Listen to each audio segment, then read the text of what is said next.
Hello everyone, आज हम start करने जा रहे हैं क्लास 9 की चैप्टर रेखाएं और कोण। ठीक, तो सबसे पहले जानेंगे इस चैप्टर के बारे में। इस चैप्टर में बेसिकली हमें क्या पढ़ना है, वो टॉपिक्स मेंशन्ड हैं। आप समझ सकते हैं रेखाएं और कोण से क्या समझ सकते हैं। रेखाओं का मतलब होता है बिंदुओं का समूह जिसको मिला करके कोई एक सीधी रेखा खींची गई हो। और कोण से क्या समझते हैं, दो किरणों को मिला करके जो दृश्य बनता है या जो फिगर बनता है या इमेज बनता है वो क्या कहलाता है, कोण कहलाता है। ठीक, तो आप ध्यान दीजिए। सबसे पहले बात करेंगे हम रेखाखंड की। रेखाखंड हम किसे कहते हैं? रेखा का वह भाग जिसमें दो अंत बिंदु पाए जाए। जैसे कि मैं आपको डायग्राम दिखाता हूँ, जैसा कि आप देख सकते हैं यहाँ पे मैंने एक सीधी रेखा खींची है। तो इस रेखा में देखिए यहाँ पर एक बिंदु है और एक बिंदु यहाँ पर है, इसको हम नाम देते हैं ए बी। तो रेखा का वह भाग जिसमें दो बिंदु पाए जाए, दो बिंदु का मतलब दो अंत बिंदु, वह क्या कहलाएगा? रेखाखंड कहलाएगा। कोई दिक्कत? अब आगे बढ़ते हैं। दूसरा पॉइंट है आपका किरण। किरण से आप क्या समझते हैं? रेखा का वह भाग जिसमें सिर्फ एक ही अंत बिंदु हो। रेखा का वह भाग जिसमें सिर्फ एक ही अंत बिंदु हो। जैसा कि आप देख सकते हैं, मैंने यहाँ पर अभी आपको बताया, इस प्रकार से हम रेखा को दर्शाते हैं।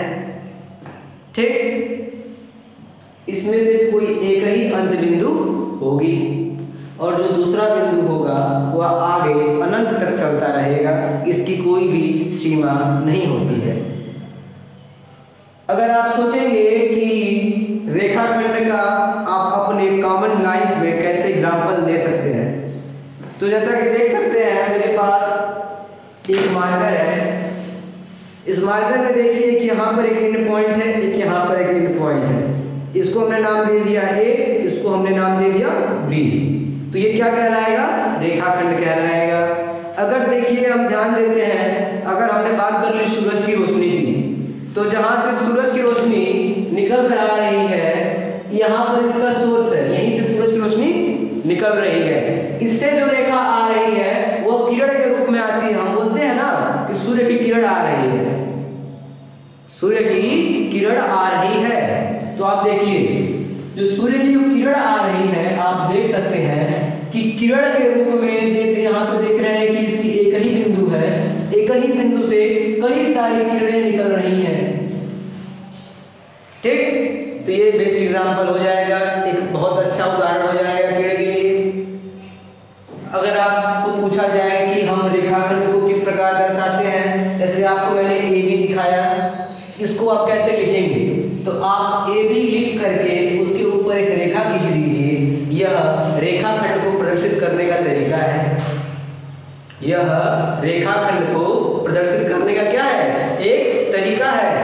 अगर आपसे पूछा जाए किरण किसे कहेंगे, तो किरण क्या हम ही बताया हूं आपको, सूर्य क्या है? सोर्स है, वहां से क्या रोशनी निकल रही है, ये हमें रोशनी मिल रही है, तो कि सिर्फ एक ही दिशा की तरफ तो चल रही है। तो इसीलिए कह सकते हैं क्या है, ये किरण है। किरण को दर्शाने के लिए मैंने यहाँ पर बिंदु बनाया हुआ है, तो इसको हम दर्शाते हैं इस प्रकार। ए, यहाँ पर ऐसे कोई बिंदु मान लेते हैं बी, और ए से बी लिख दीजिए और इस प्रकार दर्शाते हैं। कोई किसी को दिक्कत यहाँ तक? अब आगे ध्यान दीजिए। इसके बाद हमने दूसरा पॉइंट लिखा है क्या? सरेख बिंदु। सरेख बिंदु किसे कहेंगे? यदि एक ही रेखा पर दो या तीन बिंदुएं होती हैं तो उन्हें हम सरेख बिंदु कहते हैं। जब एक ही रेखा पर दो या तीन बिंदु मिले तो हम उसे सरेख बिंदु कहते हैं। जैसे कि आप देख सकते हैं, मैंने यहाँ पर एक रेखाखंड बनाया है। अगर इसी रेखाखंड पर मैं कई बिंदुओं को दर्शा दूं, जैसे कि ए बी सी डी, तो देख सकते हैं एक ही रेखा पर कई सारे बिंदुओं को दर्शाया गया है। तो यह किसका एग्जाम्पल हो जाएगा? सरेख बिंदु का एग्जाम्पल हो जाएगा।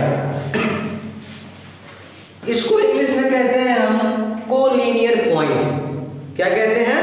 Collinear point. यदि तीन या अधिक बिंदु रेखा पर स्थित हो तो उन्हें हम कहते हैं सरेख बिंदु।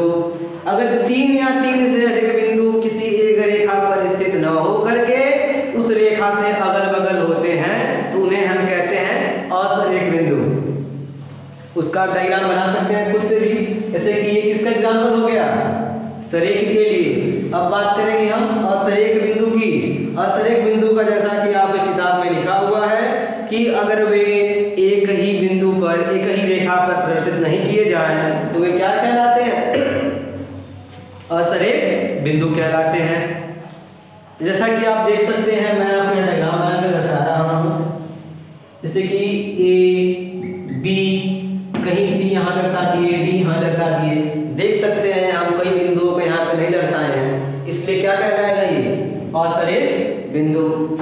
अब बात करेंगे कोण की। कोण किसे कहेंगे, तो अगर हम दो किरणों को उनके अंत बिंदु पर जहां से वो निकल रहा है वहां पर दर्शा देते हैं तो वह एक कोण का रूप ले लेता है। दो किरणों को अगर मिला देते हैं, उनके जहां से वो किरणें बन रही है या निकल रही हैं, उस वही दोनों चीजें मिलाकर क्या बनाएंगे, कोण बनाएंगे। शीर्ष की बात करें तो जहां पर दोनों किरणें कट करती हैं या मिलती हैं तो वहां पर एक शीर्ष बनता है, इसे इंग्लिश में वर्टेक्स कहा जाता है। कोई दिक्कत, कोई दिक्कत, ठीक है। तो आगे बढ़ते हैं। आगे आप लोगों की किताब में दिया हुआ है कोणों के प्रकार। सबसे पहले पढ़ना है हमें न्यून कोण, दूसरा पढ़ना है समकोण, तीसरा पढ़ना है अधिक कोण, चौथा पढ़ना है ऋजु कोण, पांचवा पढ़ना है प्रतिवर्ती कोण। ठीक, सबसे पहले बात करते हैं हम न्यून कोण की। न्यून कोण हम किसे कहेंगे, तो न्यून कोण का मतलब होता है 90 डिग्री से कम, 0 डिग्री से अधिक। 90 डिग्री से कम, 0 डिग्री से अधिक अगर होता है, ये वाला डायग्राम देख सकते हैं, ये एग्जांपल है न्यून कोण का। कोई दिक्कत।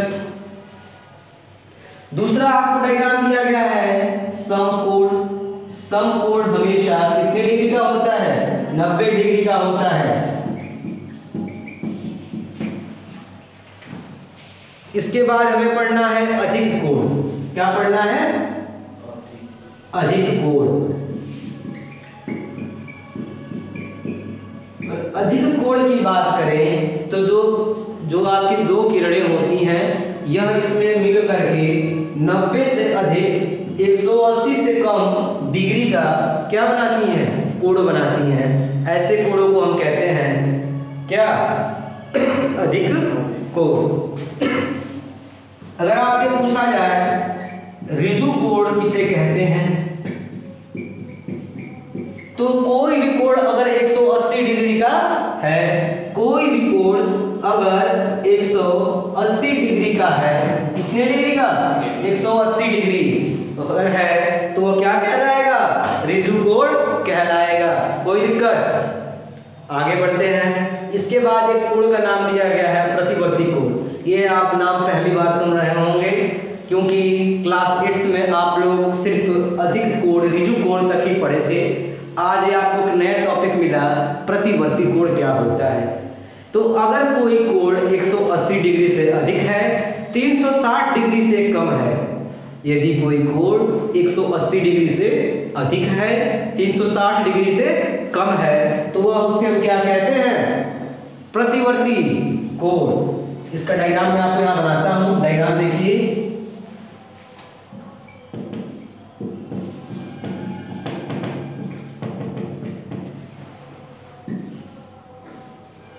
ये जो कोण बना हुआ है ये किसका कोण है, प्रतिवर्ती कोण है। किसी को कोई दिक्कत अभी तक, किसी को कोई दिक्कत,